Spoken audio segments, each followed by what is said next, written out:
कभी सोचा है कि हीरा इतना हार्ड क्यों होता है और कांच इतनी आसानी से टूट क्यों जाता है? हैं तो दोनों सॉलिड ही, पर इनका राज इनके एटम्स की दुनिया में छुपा है। तो चलिए आज हम 12वीं क्लास की आरबीएससी केमिस्ट्री के एक बहुत ही फाउंडेशनल चैप्टर ठोस अवस्था को समझते हैं और इन्हीं सवालों के जवाब ढूंढते हैं। देखिए, हमारे चारों तरफ सॉलिड ही सॉलिड हैं, पर सब कितने अलग हैं, है ना? जैसे नमक का वो क्यूब जैसा शेप, कांच का स्मूथ होना या फिर मेटल का एकदम मजबूत होना, ये सब इस बात पर डिपेंड करता है कि इनके अंदर एटम्स और मॉलिक्यूल्स जमे कैसे हैं। सारा खेल एटॉमिक लेवल पर छिपे हुए ऑर्डर और डिसऑर्डर का है। ओके, तो इस सॉलिड वर्ल्ड को समझने के लिए ये रहा हमारा प्लान।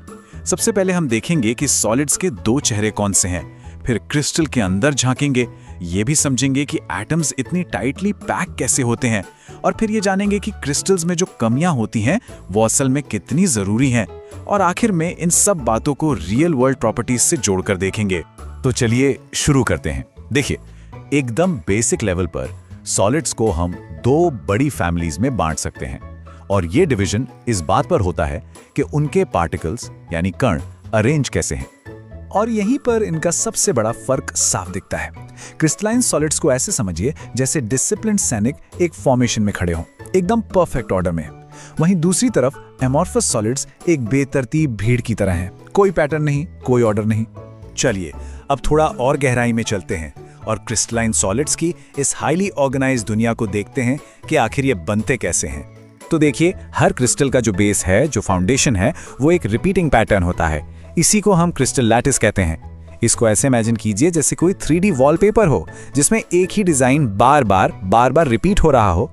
और इस पूरे लैटिस का, इस पूरे जाल का जो सबसे छोटा फंडामेंटल बिल्डिंग ब्लॉक है, उसे कहते हैं यूनिट सेल। तो सवाल ये उठता है कि अगर यूनिट सेल वो बेसिक ईंट है, तो क्या सारे क्रिस्टल एक ही तरह की ईंट इस्तेमाल करते हैं? नहीं, ऐसा बिल्कुल नहीं है। कई तरह के यूनिट सेल्स होते हैं, अलग अलग शेप और साइज के। पर हमारे लिए सबसे जरूरी है सबसे कॉमन टाइप को समझना, और वो है क्यूबिक सिस्टम्स। तो सबसे पहले आता है सिंपल क्यूबिक सेल या एससी। ये सबसे बेसिक अरेंजमेंट है। इसमें एटम्स सिर्फ क्यूब के कोनों पर होते हैं। अब जाहिर है, इससे बीच में बहुत सारी खाली जगह बच जाती है, इसीलिए एटम्स को पैक करने के मामले में ये सबसे कम एफिशिएंट होता है। इसके बाद है बॉडी सेंटर्ड क्यूबिक यानी बीसीसी। इसमें क्या होता है, कोनों पर तो एटम है ही, साथ में एक एटम बिल्कुल सेंटर में भी होता है। इससे ये ज्यादा डेंस और ज्यादा स्टेबल हो जाता है।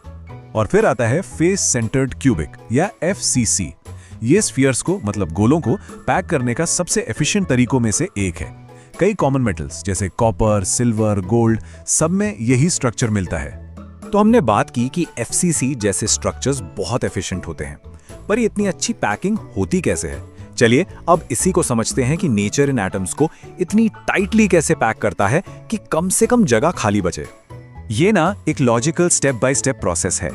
सबसे पहले एटम्स एक सीधी लाइन में लगते हैं, 1D पैकिंग। फिर इन लाइन से लेयर्स बनती हैं, ये हो गई 2D पैकिंग। और आखिर में इन 2D लेयर्स को एक दूसरे के ऊपर रखकर 3D स्ट्रक्चर बनता है। अब मजा तब आता है जब हम इन लेयर्स को एक के ऊपर एक रखते हैं। मान लीजिए आपने दूसरी लेयर को पहली लेयर के गैप्स के ऊपर रखा, और फिर तीसरी लेयर को ठीक पहली लेयर के ऊपर रख दिया। इससे एक AB जैसा रिपीटिंग पैटर्न बनता है। इसी स्ट्रक्चर को हेक्सागोनल क्लोज्ड पैक्ड या HCP कहते हैं। लेकिन अगर तीसरी लेयर पहली और दूसरी दोनों से अलग जगह पर रखी जाए तो एक नया पैटर्न बनता है, ABC। और पता है इससे क्या बनता है? वही FCC स्ट्रक्चर जिसकी हमने अभी बात की थी। और कमाल की बात यह है कि ये दोनों ही तरीके HCP और FCC 74% की पैकिंग एफिशिएंसी तक पहुंच जाते हैं। ये थियोरेटिकली मैक्सिमम है जो बराबर साइज के गोलों से अचीव कर सकते हैं। सोचिए, सिंपल क्यूबिक में सिर्फ 52% था और यहाँ 74%। मतलब नेचर कितना एफिशिएंट हो सकता है। अच्छा, तो अभी तक हम एकदम परफेक्ट क्रिस्टल्स की बात कर रहे थे, लेकिन रियल वर्ल्ड में परफेक्शन कहाँ मिलता है? असल में तो इन सॉलिड्स की खामियां, इनके डिफेक्ट्स ही इन्हें इंटरेस्टिंग और काम का बनाते हैं। तो इसका सीधा जवाब है नहीं, क्रिस्टल परफेक्ट नहीं होते। और ये जो इम्परफेक्शंस होती हैं, जिन्हें हम डिफेक्ट्स कहते हैं, इनका मटेरियल की प्रॉपर्टीज पर जबरदस्त असर पड़ता है। सच तो ये है कि सेमीकंडक्टर जैसी टेक्नोलॉजी इन्हीं डिफेक्ट्स की वजह से ही काम करती है। एक कॉमन टाइप का डिफेक्ट है शॉटकी डिफेक्ट। इसमें क्या होता है कि एक पॉजिटिव और एक नेगेटिव आयन का जोड़ा अपनी जगह से गायब हो जाता है, बस मिसिंग। दूसरा है फ्रैंकेल डिफेक्ट। इसमें एक आयन अपनी असली जगह तो छोड़ देता है, लेकिन लैटिस से बाहर नहीं जाता, वो बस पास की किसी खाली जगह में जाके अटक जाता है। ये टेबल इन दोनों डिफेक्ट्स के बीच का मेन फर्क बहुत अच्छे से दिखाती है।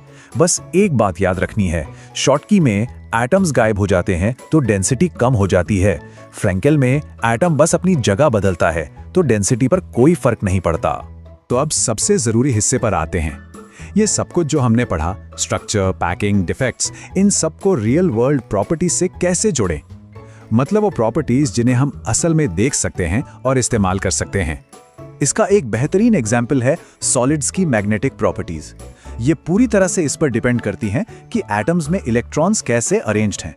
जैसे फेरोमैग्नेटिक मटेरियल्स में लोहा सोच लीजिए, सारे इलेक्ट्रॉन्स एक ही डायरेक्शन में अलाइन हो जाते हैं और एक स्ट्रॉन्ग मैग्नेटिक फील्ड बनाते हैं, इसीलिए तो मैग्नेट काम करते हैं। और वहीं दूसरी तरफ डायामैग्नेटिक मटेरियल्स जैसे नमक, इनमें इलेक्ट्रॉन्स पेयर्ड होते हैं जोड़े में, तो वो मैग्नेटिक फील्ड से हल्का सा रिपेल होते हैं।